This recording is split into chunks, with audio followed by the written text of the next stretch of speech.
Hello and welcome to episode 5 of Unlock Speaking Confidence. I'm Maureen McCown from Soft Skills Success, and in this series I share tips on communication and presentation skills with you each week.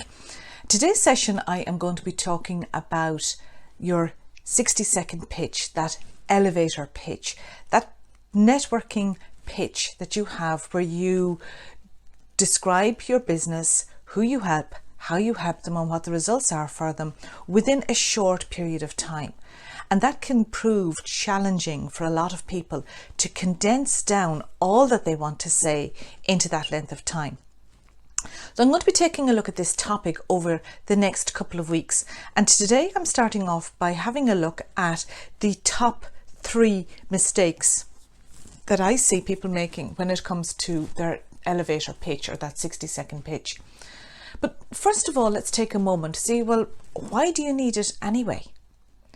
Well, when you're at a networking event and you're delivering your pitch, that is presenting you and presenting your business to the people that are in the room or on the Zoom with you.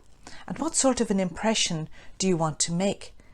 If somebody is a visitor to the networking event or you're visiting another networking event, that's the first impression that they're getting of your business. So are you coming across as being clear, concise, memorable, professional? Or are you coming across as being unsure, uncertain, scattered? What impression are you creating when you deliver that pitch?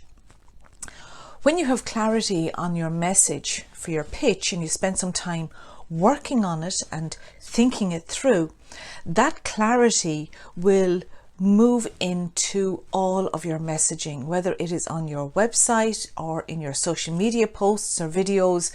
If you're being interviewed for a podcast or a radio interview, whenever you are communicating about your business, you have that clarity that is there that will help you and be a foundation for everything else that comes afterwards. So what are the top 3 mistakes that I see? Well, the first one is too much information, where somebody is trying to cram in absolutely every detail about what they do, all the services they offer, all the ways that they can help people, all of the products that they have, trying to cram all of that into 60 seconds. And the result is that it causes confusion.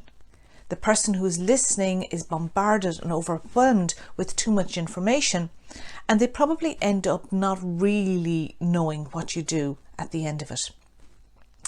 The second point is linked to that, and that is lack of clarity.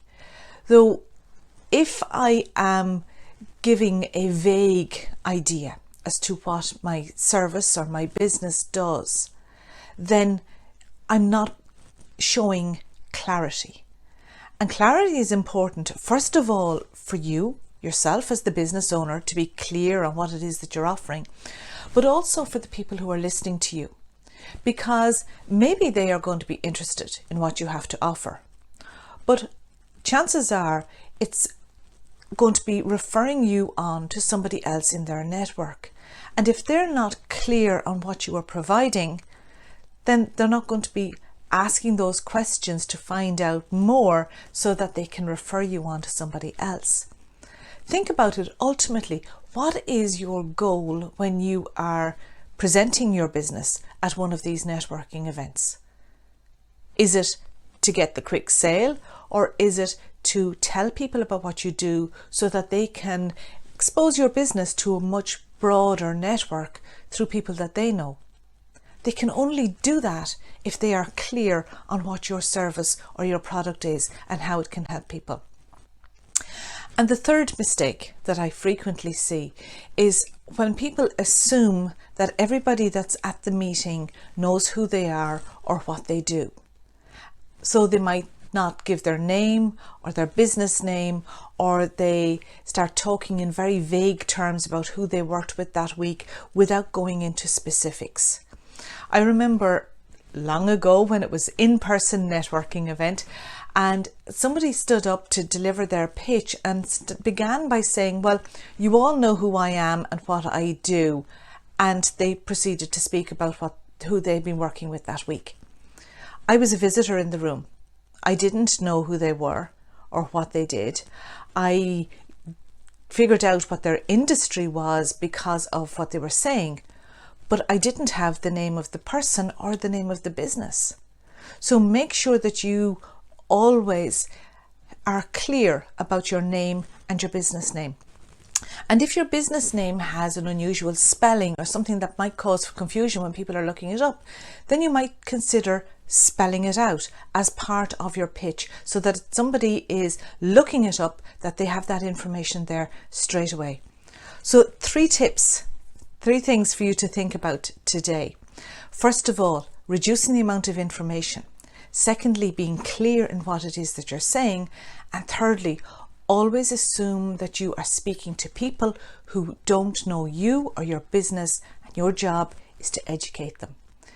Next week, I am going to be taking a look at what are the essential elements that you need to include in your pitch. So I hope you can join me then. I'm Maureen McCown from Soft Skills Success, and this is Unlock Speaking Confidence.